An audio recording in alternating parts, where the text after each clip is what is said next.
question.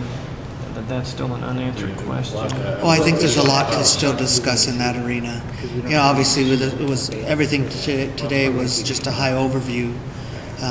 We'll have the parks director.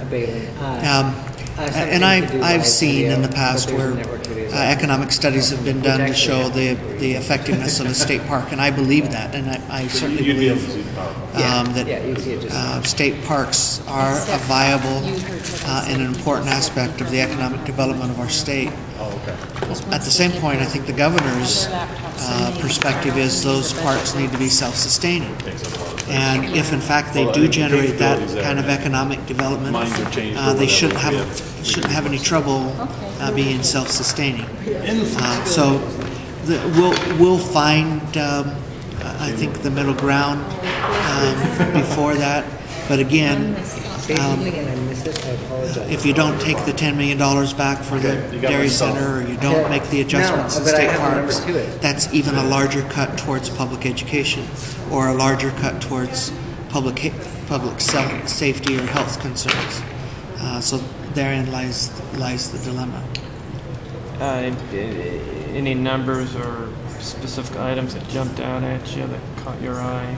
Well, I think the overall number, which didn't necessarily catch my eye any different, but I saw the reaction of my committee, was when they see the overall number for a maintenance budget. This is not without increases. This is not without expanding government in any role. The overall number would put us $480 million upside down in 2011. That's a huge number. We've never faced that kind of a reduction, and we're sitting with $150 million left of our reserves plus the Millennium Fund dollars. Even if you use all the reserves and all the Millennium Fund dollars, you're still talking about a $230 to $220 million reduction, which is an 8 to 10% base reduction on everybody, including public schools. That's the dilemma that the governor and this committee will face as we move forward and try and set the budget. Okay. And looking at the governor's no-growth budget proposals, the percentages he seems to give are quite a bit smaller than 8 to 10%. Sure. He's able to do that because of some of the other reductions that he's making. But overall, if you take everything off the table, he doesn't fund the growth load for schools, for example, or he doesn't fund the enrollment growth load for higher education. Those are some major differences there between the basic maintenance of operation budget. We've traditionally, if we fund based on number of school kids in the school, so if there's more kids that show up, we fund accordingly, or the same thing for higher education, for CWI, or CSI, CWI, any of the others. The one area that he did fund growth was in CWI. He did not fund any additional growth for CSI, BSU, or any of the other higher education institutions or public schools. Okay. And we know that there will be growth there, so you have to kind of figure that out. You seem to question that a little bit as far as the thinking behind that reason. Not that I'm questioning his reasoning. I understand his process. Now it's our turn to kind of go through the process that he's been through the last couple months. We've met with him, but on a high-level overview, we haven't got down to the details. Now we get to go through that process of getting down to the details. He started back in September. Now we have the opportunity to move forward. And we also have a benefit that he doesn't have, is we get to make our recommendations after we see the December numbers and probably after we see the January numbers. So we'll have even a more up-to-date revenue forecast than what he had to operate under. And when do you think the rescissions, the holdbacks, and then ultimately the budget, when do you think those discussions are going to happen in JFAC and then on the floor? Well, the normal process, and this is probably not good video feed, but I've got an agenda here. The normal process is we'd start on some of the supplementals this week. We're actually going to push that back. And then we'll go through a budget hearing process. in which we will go through essentially through the 19th of February, where we'll hear from all the agencies.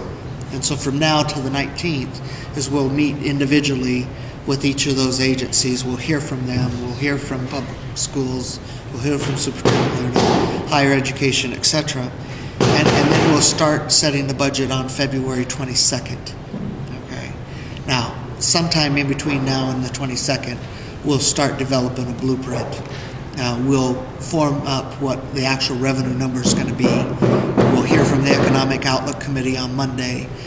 And so one of the first decisions is, okay, what's the dollar amount that we're going to budget to? Sorry for the noise in the back. Okay, and then if the zero growth budget underestimates what Mike Ferguson's projecting, and Wayne Hammond explained that they've been overestimating for a little while.